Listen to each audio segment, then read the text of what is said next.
Hi, I'm Dr. Sophia Roll, host of the Conversations with Sophia from the Via Art House.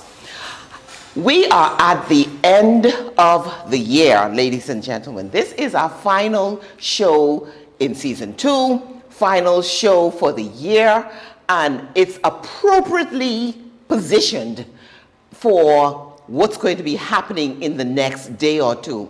We are about to bring in a brand new year, and so we are delighted to be at Bristol Cellars, where we are speaking with Mr. Kyle Stubbs, the resident sommelier here at the Cellars, and he is going to talk to us today about what types of bubblies we ought to have in our arsenal to bring in the new year in bubbly fashion. Most definitely. Bubbly fashion it is.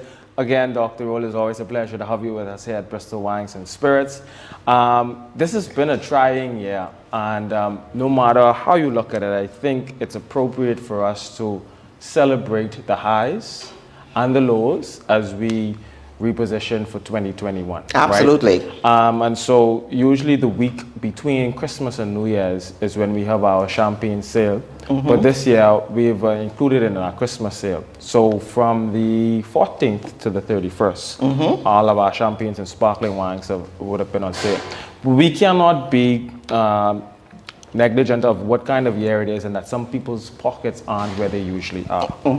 But we still have to be able to celebrate the turn of a year in style. Absolutely. Right? Absolutely. 2021, turn of a decade. Turn of a decade, right? absolutely. And so we have here some fantastic sparklings and champagnes ranging from $11.50. Fantastic. Go to guarantee that yellowtail. You can borrow $11 and pay it back within 7 days. Right? So yes. there's no excuse why we can't enjoy a nice yellowtail from Australia.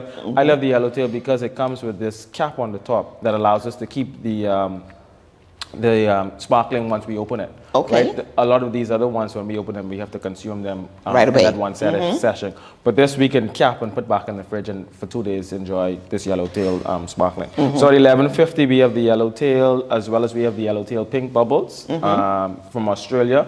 And so again, an opportunity to celebrate, an opportunity to give thanks, but not having to break the bank. I'm not talking about champagnes here. Bubblies. Yeah. Bubblies. Bubblies, right? So we move up a little level, we move into our Proseccos, right? Right here at Premier Cru, we have a fantastic Il Faggetto. Prosecco comes to us from Italy. Clear is the grape. It goes through that secondary fermentation, but not as intricate as our champagnes. The secondary fermentation takes place in a larger vessel, and so we still have a little bit more fruit character inside the Proseccos. Nice bubblies, nice bubbles, nice acid kind of stuff. And we're talking about New Year's Eve. So, I mean, for me, I'm going to church, but as soon as I step out of church, it'll be a nice glass of bubbly. But you know, most people drink before they go to church to go to church. That's really not what you ought to be doing. No, but this year is going to be interesting because there's no Jonkuno, right? And so I think a part of that drinking before we get into into the church situation or into Jonkuno was a part of culture. Absolutely. But now we take Jonkuno out of that, you know, what do we do? Drink, it usually was drink, church, Jonkuno. Absolutely. This time around is drink, Father Pender, forgive me. But you could just have a small little bubbly before you go to church. Help you sing better, eh? Bring in the new year properly. Most definitely. And then it's on. Then it's on. Then it's on. Do we know if we're going to have fireworks this year? That I don't. Now I know we have permission for church past midnight, so I don't know if we're going to include that fireworks into the church scenario. But something has to. I mean, we have accepted. So we're going to make our own fireworks in our home by purchasing some of these brands, some champagne, something to cap off 2020 and bring in 2021. Most definitely. So we're going to continue. I completely forgot, and thank you for reminding me. This fantastic Simply Pink, right? Pink. It's a project that's led by our president, Mr. Bacardi, and his whole thing was to go and bring education to the forefront in what it is that we drink. So this is a part of a line that includes some vodkas and some rums, but this Simply Pink right? Comes to us from Italy. The light, gentle press of the grape gives us the pink color, but this still has a little bit more residual sugar in it. Okay, right? so it's a little, in our earlier segment for Christmas, we were talking about the fact that Bahamians love their wines a little sweet. So I imagine this champagne is a little sweeter than the normal. You can pick up a little bit of that sweetness in it, and then the acid that we spoke about isn't as bright, so it's a little bit more Subtle. Absolutely, and enjoyable. Right. You can find this on some nice wine lists here inside town as well, but this is a fantastic, again, less than $15. Less than 50. Now we are talking about, because my home, for example, we also have a New Year's dinner. So would this be appropriate to serve at dinner time as well? So this, for me, for New Year's dinner, whether this is New Year's Eve or New Year's Day, a nice bottle of bubbly or champagne to get that event started is fantastic. Okay. Right? It puts us in the mood of celebration, gratefulness that we're all together after having passed, especially 2020. Yes. I think this is a fantastic way. Now, if we are really feeling ourselves in some lobster tail is going to be there on New Year's Day, or some oysters on the half shell, or we saute down some mussels, then we also can have these along with those type of dishes, kind of thing. But I think this brings us together in that sense of celebration and thankfulness for, especially after 2020, us being able to make it to 2021. So any one of these I would be fantastic to get you started. So depending on your budget, then you can go from 11 to, what is this? 180. 180. Yeah. Don't come to my house unless you bring this one. And just bring 2 glasses, me and you. Yeah. We don't have the champagne glass that we ought to be serving with. Remember, we talk about, this show is about sophistication, and Kyle, tell us what the champagne glass ought to look like. Traditionally, they were the tall, slim champagne flutes, right? And it looks good. We want to be able to see the bubbles. When we get into tasting and evaluating them, we evaluate the consistency of the bubbles and the size of the bubbles. And then when we talk about that sophistication, a champagne flute in your hand just looks and feels good. Absolutely. Modernized in today's wine world, a little smaller than the classic white wine glass is what they're now moving to enjoy champagnes. And again, that's just opening the rim of the glass a little bit more so we can get the expression of some of those things. When we speak about champagne as opposed to Prosecco, we speak about that secondary fermentation in the bottle and leaving the dead yeast cells. We get a lot more dry, brioche kind of characteristics that a lot of people aren't.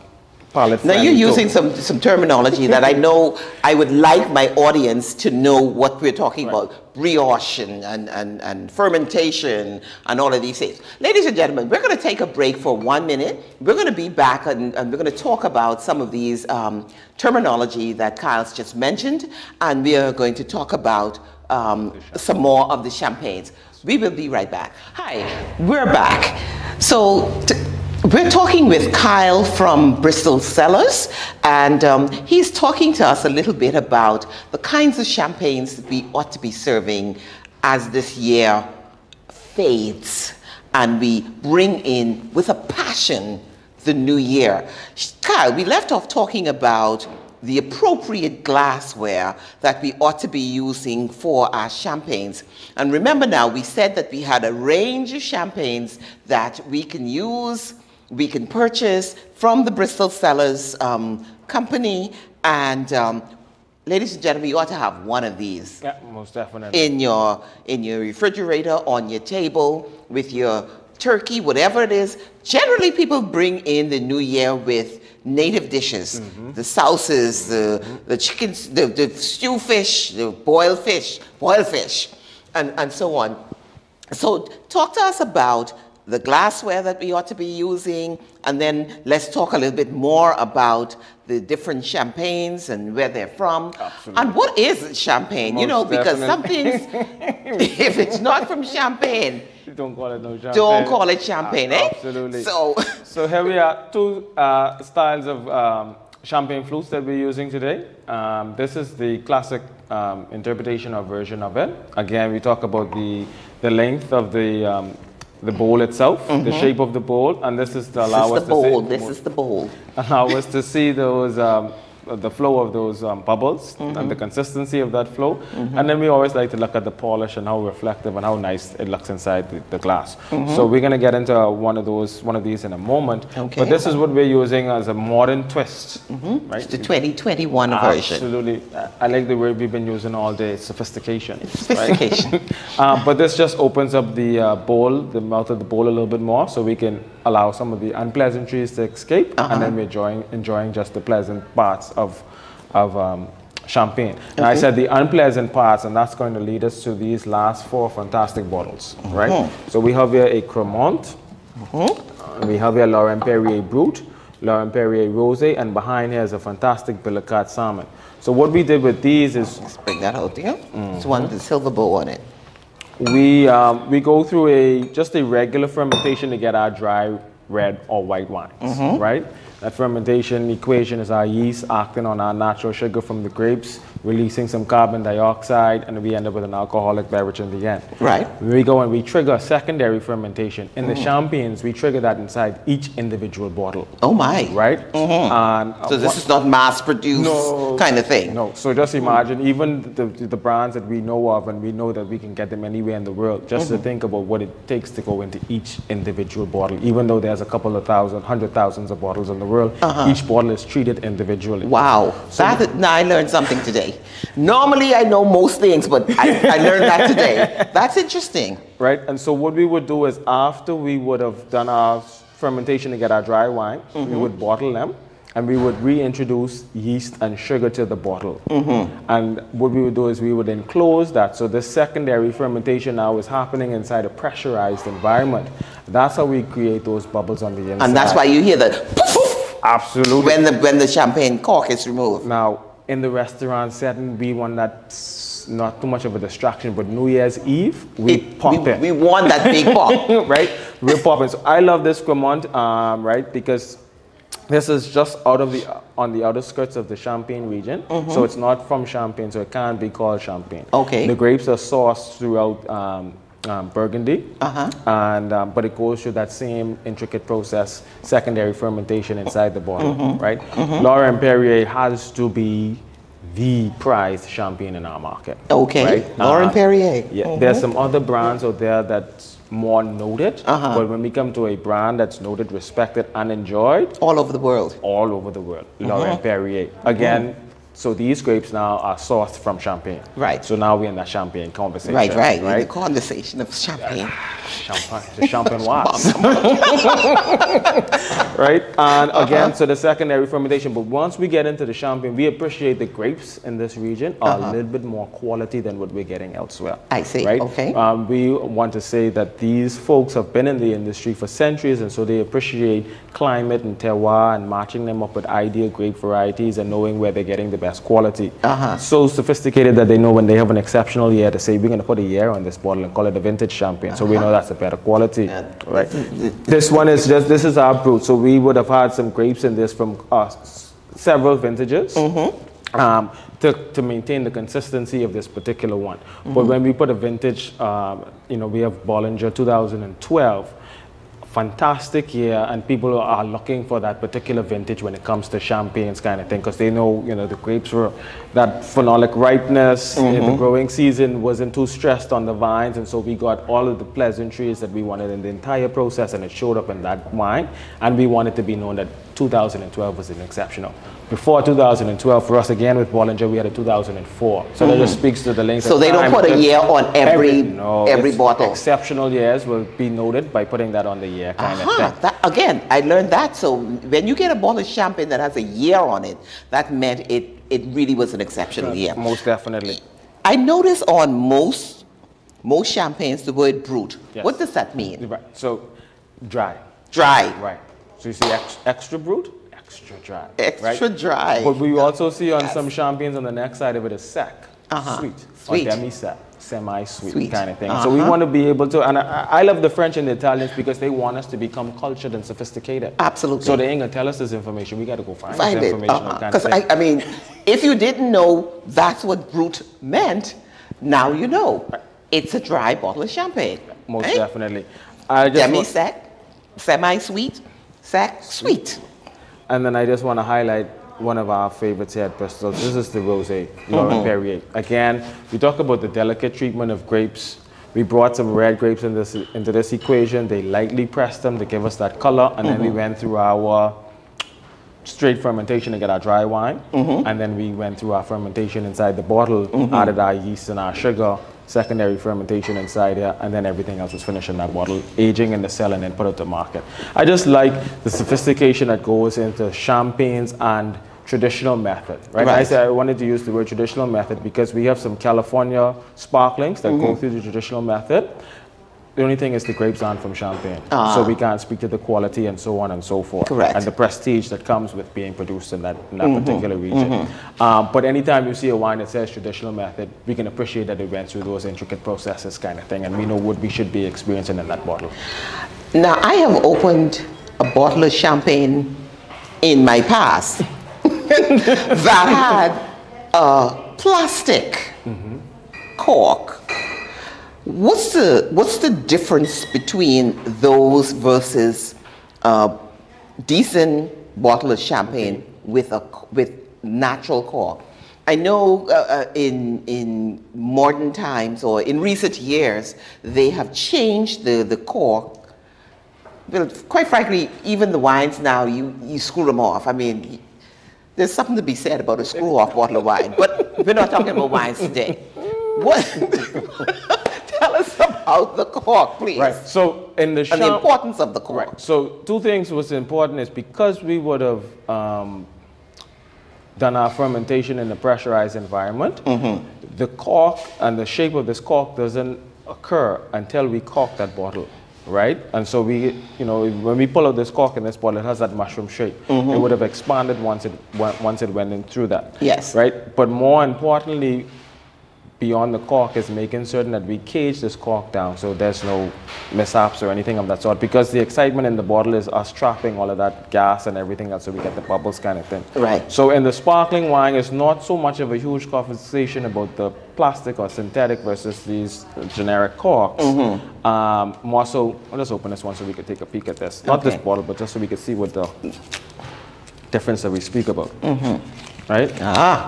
So here in this bottle, we literally could open, close for 2 or 3 days and enjoy. Yes. But once we remove the cork on this, we're going to have to enjoy this bottle today. Yeah. But I know this is going to be an enjoyable bottle, so I'm going to take the cork off so we can enjoy it. Listen, I'm just following here. We're gonna have a little pink today. Right. So in true fashion, we always like to keep the cage on when we're opening the sparkling. So that is the cage. Yes. Show us what the cage is. This is That's the cage. called the cage. Usually underneath a foil, right? Will be the cage. So we do our 5 or 6 turns to unloose this, but to keep this cage on, right? Yeah. We're celebrating New Year, so I'm not going to try and be, and keep that noise to a minimum. I'm just going to open it, no rhyme and no reason, and how it goes kind of thing. Right. But it's literally a twisting of the cork, slight twisting of the bottle. There we go. With the cage on. With the cage on. Most people take that off. I know, but they're surprised when the cork hits the ceiling or hits a table next door inside a restaurant kind of thing. But again, it's in the restaurant setting, we're not trying to draw attention to the service element unless somebody's celebrating A birthday or something where they want to poof. But safety first, Yes. right? And I always tell people, you have to be professional, you have to be comfortable, you have to be confident, but you have to be safe. Absolutely. Because, that's caused some accidents before. Most definitely. So we're going to be right. There we go. There you go. Woo. Nice. I can even smell this already. Yes. I'm going to go here with a nice little pour. And this is our Simply Pink. Simply Pink. Glass. Oh, my glass is right here. Absolutely. Let's put that there. And one of the things you don't want to do as Kyle is pouring this, you don't want to pour until that foam is all the way up to the top, because of course you're going to have an overflow. Right. And you don't want, why waste a good champagne? And definitely. So 2 things is it can be a slow pour and we can get a full pour in one go, as a very slow pour, or we can pour on the back of the glass and let that foam rise up and settle down and then come back and do a second pour.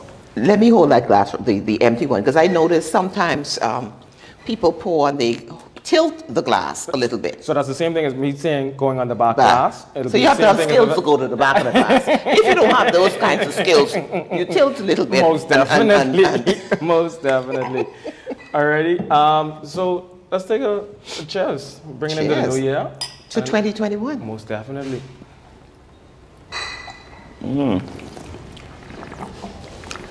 Crisp, cold, beautiful. It's all about the right temperature. All about the right temperature.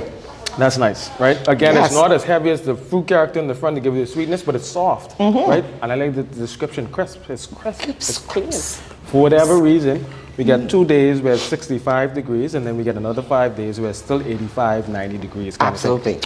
Christmas, well, I don't know what the temperature for New Year's, but I know during the Christmas time, it's going to be nice and cool.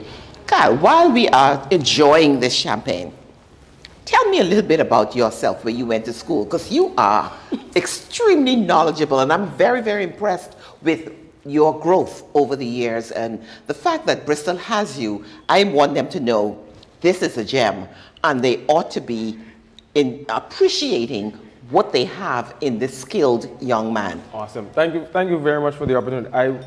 I cannot survive if I don't start with my education started at St. Augustine's College. Right? You know what?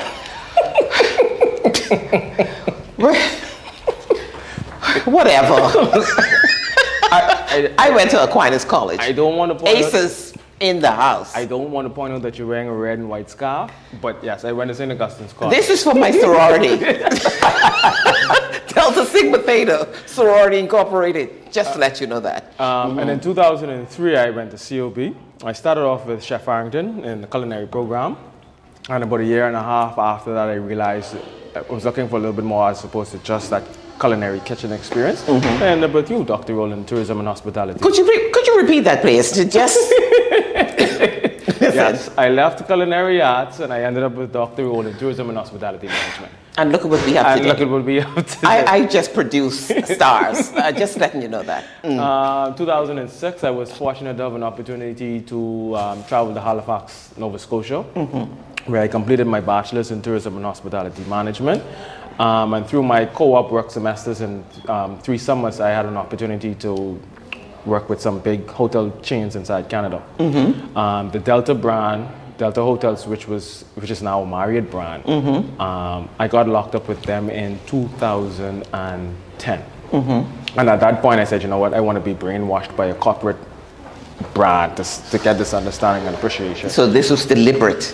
Very deliberate. And my food and beverage director at that point, I was working in Rums division. He walked a walk that was so, I see in myself in his walk. He worked in the Canadian Rocky Mountains for a few years. He returned back home to Nova Scotia.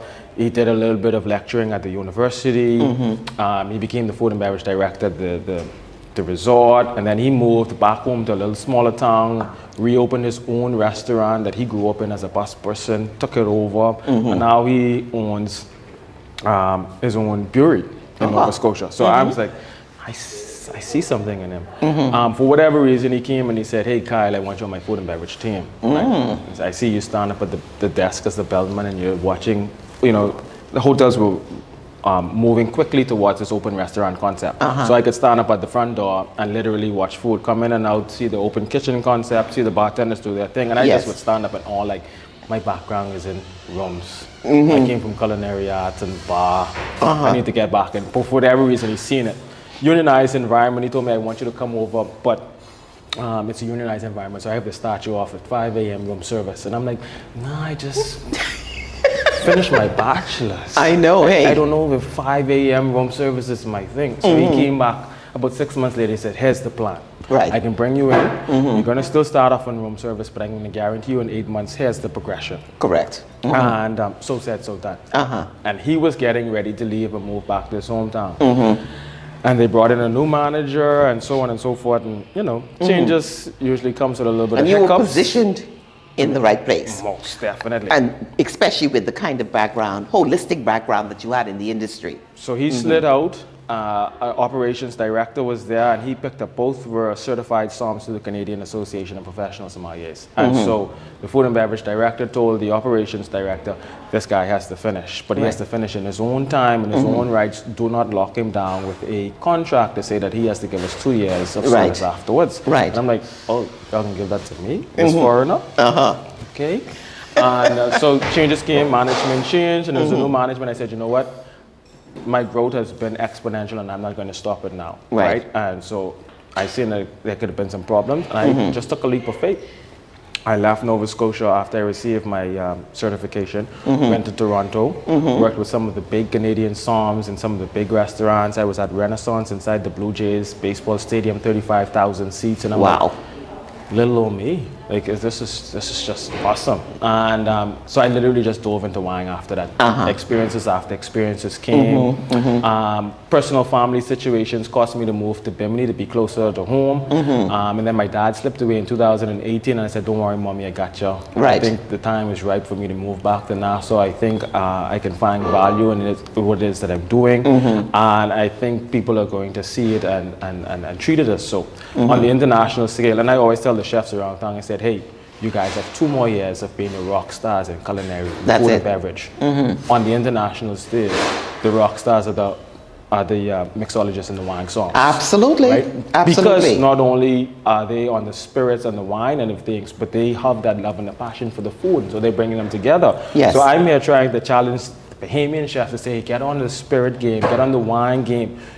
But don't if you just want to box yourself on that food, you're going to be in problems, because I started off with studying culinary, so that's my go-to. You have culinary, and you have hospitality, and now you have this wines and spirits. It's just this is talk about a holistic experience. You have everything that to propel you to do whatever you want to do. And then just joining the Bristol team has given me a platform now on a national scale to speak about everything, right? Like, people, like, you seem to be so devastated when Abaco got hit with the hurricane. It's because I was in Abaco every 2 months. And I can tell you name of people's managers, hotels, restaurants, bars, lounges, and so I'm like, you know, those are my people, right? And so I feel it is when Club Med said we're not opening until December 2021. I'm like, oh no, those are my people. You know, I'm down there, I'm training, we're enjoying experiences and so on and so forth. So I'll be honest with you, at 35, I'm one of those rare Bahamians who could say, I'm living my dream, I'm living my passion, and I'm just enjoying it. Well, all I could say to you, Kyle, though, is continue. I mean, the universe is your stage, and I think you're on a wonderful trajectory to even be better than you are now.